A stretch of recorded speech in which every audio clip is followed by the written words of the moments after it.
ഇന്ന് തന്നെ ഡൗൺലോഡ് ചെയ്യൂ. കാണൂ നിങ്ങളുടെ ഫേവറേറ്റ് ഷോസ്. എന്തൊരു പെർഫോമൻസാ! സത്യത്തില് ഞാൻ തന്നെ വിശ്വസിച്ചു പോയി. അമ്മയ്ക്ക് തല കറങ്ങിയെന്ന് പറയുന്നു, അവിടെ കിടന്ന് കരയുന്നു. എന്തൊക്കെയാ അമ്മേ? ആ അംബിക അമ്മ കാശ് തന്നല്ലേ, എന്തെങ്കിലുമൊക്കെ പണിയെടുക്കണ്ടേടി. അത് വേണം.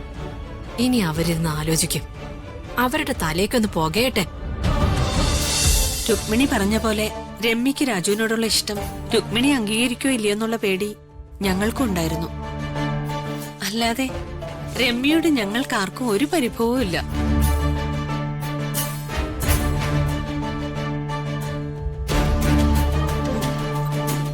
പക്ഷേ രാജുവിന്റെ മനസ്സിൽ എന്താന്നറിയാതെ നമ്മളൊരു തീരുമാനം എടുത്ത,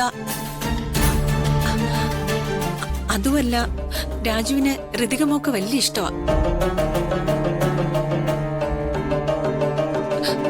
ആ പാവത്തിന്റെ മനസ്സ് വേദനിപ്പിച്ചിട്ട് എങ്ങനെയാ രുക്മിണി?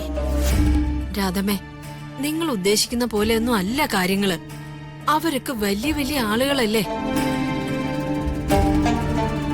അങ്ങനെ ഒരു ബന്ധത്തിന് എതിർപ്പൊക്കെ ഒരുപാടുണ്ടാവും.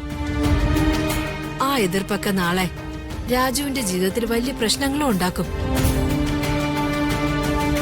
ഒരു വലിയ പ്രശ്നത്തിലേക്ക് രാജുവിന്റെ ജീവിതം പോണോ, അതോ സന്തോഷകരവും സമാധാനപരമായ ജീവിതം രാജുവിന് ലഭിക്കണമെന്ന് നിങ്ങളൊന്ന് ആലോചിച്ച് ഒന്ന് തീരുമാനിക്ക.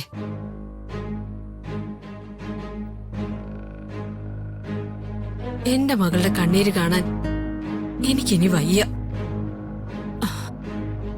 അതുകൊണ്ട് ഒരപേക്ഷ പോലെയാ നിങ്ങളോട് ഞാൻ ചോദിക്കുന്നത്.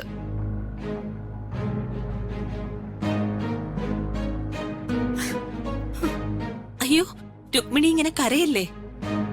എന്താ ഇങ്ങനെ കൊച്ചുകുട്ടികളെ പോലെ? രുക്മിണി കരഞ്ഞ ഞങ്ങൾക്കും വിഷമാവില്ലേ? മോളെ രമ്യേ, നീ ആ പ്രസാദം എടുത്ത് ഇവർക്ക് രണ്ടാൾക്കും കൊടുക്ക്. ക്ഷേത്രത്തിൽ നിന്ന് നമ്മളൊന്ന് കയറിയത് ഈ വീട്ടിലേക്കാ. അപ്പോ ക്ഷേത്രത്തിൽ കയറിയിട്ട് എവിടെയാണോ ആദ്യം കയറുന്നത് അവിടെ ഐശ്വര്യം വരുന്നതെന്ന് പറയാറ്.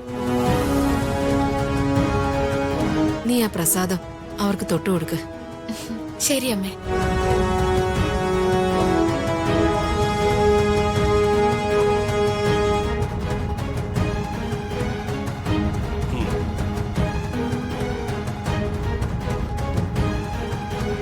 എന്നാ ഞങ്ങൾ ഇറങ്ങട്ടെ രാധമ്മേ.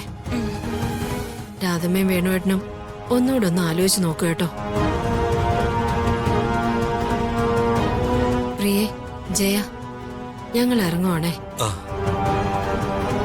നിങ്ങളുടെ അച്ഛനും അമ്മയോടും ഒന്ന് പറയണേ. ശരി.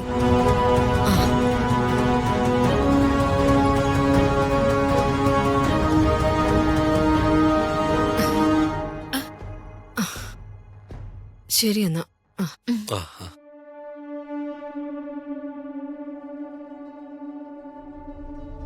വേണോട്ടാ, ഈ രുക്മിണിക്ക് എന്താ ഇത്ര പെട്ടെന്നൊരു മാറ്റം?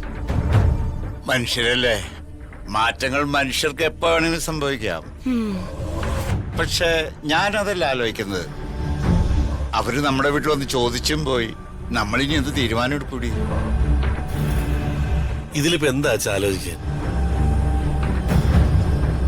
രുക്മിണി ആന്റി പറഞ്ഞത് കാര്യല്ലേ? ഋതിക മേഡമായിട്ടുള്ള വിവാഹത്തിന് രാജുവിന് സമ്മതമല്ല. അതുകൊണ്ട് രാജുവിന്റെ ഭാവി നമുക്ക് നോക്കണ്ടേ?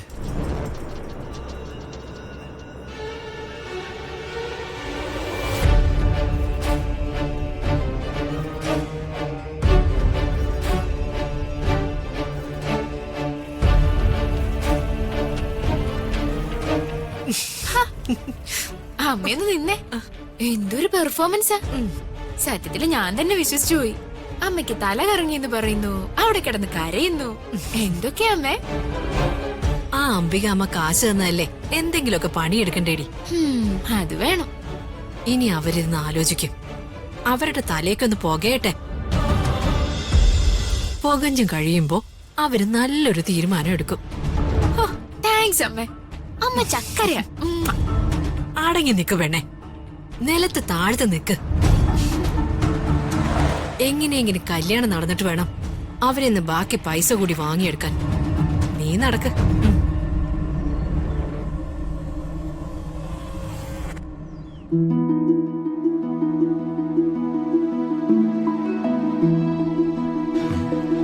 മാഡം എന്താ പതിവില്ലാതെ ഫോണിൽ നോക്കിക്കൊണ്ടിരിക്കുന്ന?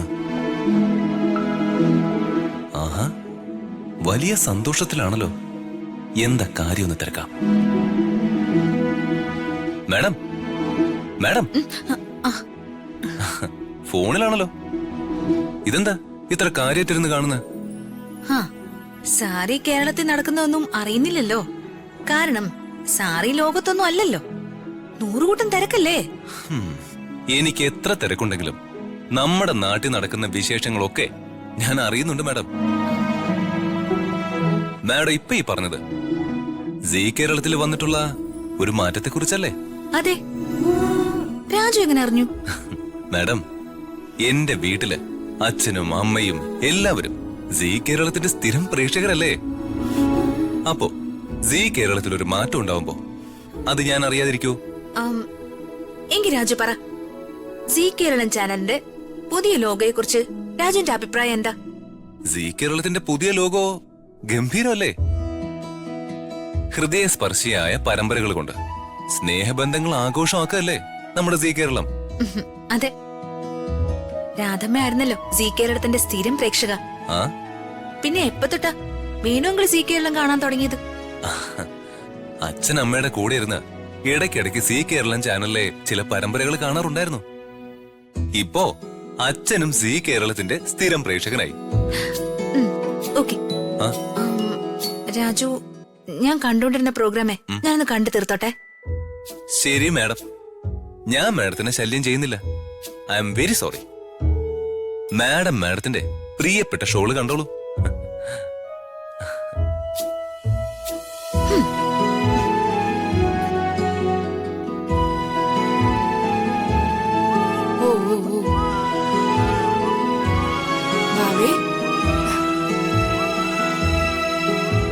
അയ്യോ, കുഞ്ഞിനെന്തുപറ്റി ദിവ്യേ? കുഞ്ഞെന്തിനെങ്ങനെ കരയുന്നേ? കുഴപ്പമൊന്നുമില്ല മാഡം. ഇതവൻ ഉറങ്ങുന്നതിന് മുന്നേ പതിവാ. ഭയങ്കര വാശിക്കാരനാ. നമ്മൾ ഇങ്ങനെ പുറത്ത് തട്ടിക്കൊണ്ടിരുന്നാലേ പകൽ അവൻ ഉറങ്ങൂ. ആണോടാ? ഓ മോനെ, ഉറങ്ങ്. നിന്നെ ഉറക്കിയിട്ട് വേണം അമ്മയ്ക്ക് കുളിക്കാൻ. വേഗം ഉറങ്ങു മോനെ. ദിവ്യ ഒരു കാര്യം ചെയ്, കുഞ്ഞിനെങ്ങിത്ത. അവനെ ഞാൻ ഉറക്കാം. ദിവ്യ പോയി കുളിച്ചോ. അയ്യോ മാഡം, എങ്ങനെയാ കുഞ്ഞിനെ? എന്റെ കയ്യിലിരുന്നാലും അവൻ ഉറങ്ങും. കുഞ്ഞിനെങ്ങിത്ത.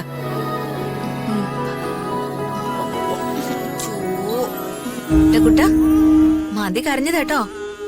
ഷോ, ആന്റിയുടെ കയ്യിലിരുന്ന് വഴക്കിടാതെ മര്യാദയ്ക്ക് ഉറങ്ങിക്കോണം, കേട്ടല്ലോ?